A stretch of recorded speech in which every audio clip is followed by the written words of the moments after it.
ಇಡೀ ಕರ್ನಾಟಕ ರಾಜ್ಯದಲ್ಲೇ ಶಾಂತಿಗೆ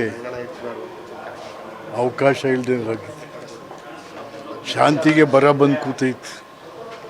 ಎಲ್ಲ ಕಡೆನೂ ಪ್ರಕ್ಷುಬ್ಧತೆ,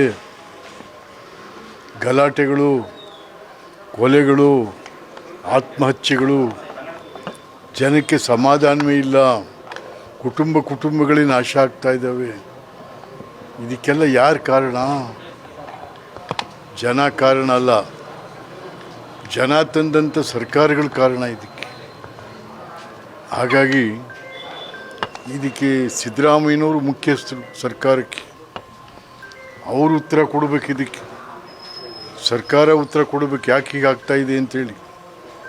ಇಂಥ ಆಗ್ತಾ ಇರೋದನ್ನು ಹೇಗೆ ಜನಗಳನ್ನ ವಿಶ್ವಾಸಕ್ಕೆ ತೊಗೊಂಡು, ಜನಗಳನ್ನ ಸಮಾಧಾನಕ್ಕೆ ತಗೊಂಡು, ಜನ ಸಮಸ್ಯೆಗಳನ್ನು ಜನರಿಂದ ಹೇಗೆ ಬರೆಸುವಂಥದ್ದನ್ನು ಸರ್ಕಾರ ಯೋಚನೆ ಮಾಡಿ ಇದನ್ನು ಪರಿಹಾರ ಮಾಡಬೇಕೆ ಹೊರತು ಇದನ್ನೇ ಸರ್ಕಾರನೂ ಮಾತಾಡ್ತಾ, ಜನನೂ ಮಾತಾಡ್ತಾ, ರಾಜಕೀಯ ಪಕ್ಷಗಳು ಮಾತಾಡ್ತಾ ಹೋದರೆ ಇವು ಜಾಸ್ತಿ ಆಗ್ತವೆ ಹೊರತು ಇದು ಸಮಸ್ಯೆಗಳು ಉಲ್ಬಣ ಆಗ್ತವೆ ಹೊರತು ಪರಿಹಾರ ಆಗೋದಿಲ್ಲ.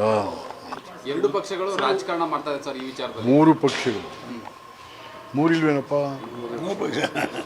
ಮೂರು ಪಕ್ಷಗಳು ಕೂಡ ರಾಜಕಾರಣ ಮಾಡ್ತಾ ಇದ್ದಾರೆ. ಏನಪ್ಪ ಏನೋ ಇನ್ನೊಂದು ಎಲೆಕ್ಷನ್ ಗೆಲ್ಲೋದಕ್ಕೆ ಇಷ್ಟು ರಾಜಕಾರಣ ಮಾಡಿದ್ರಿ. ಗೆದ್ದೇನು ಮಾಡಿದ್ರಿ? ಇಷ್ಟೇ. ಯಾರು ಗೆದ್ದರೂ ಇಷ್ಟೇ ಆಗುವಂಥದ್ದು.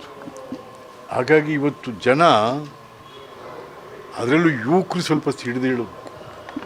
ಹಿಂದೆಲ್ಲ ಇತ್ತು, ನಾನು ಅದನ್ನೇ ಈಗ ಬರಿತಾ ಇದ್ದೆ, ನೆಕ್ಸ್ಟ್ ಒಂದು ಇದನ್ನ ಐಟಮ್ ಬರಿತಾ ಇದ್ದೆ, ಚಳುವಳಿಗಳು ಹೆಂಗೆ ಸತ್ತೋದು ಅಂತ.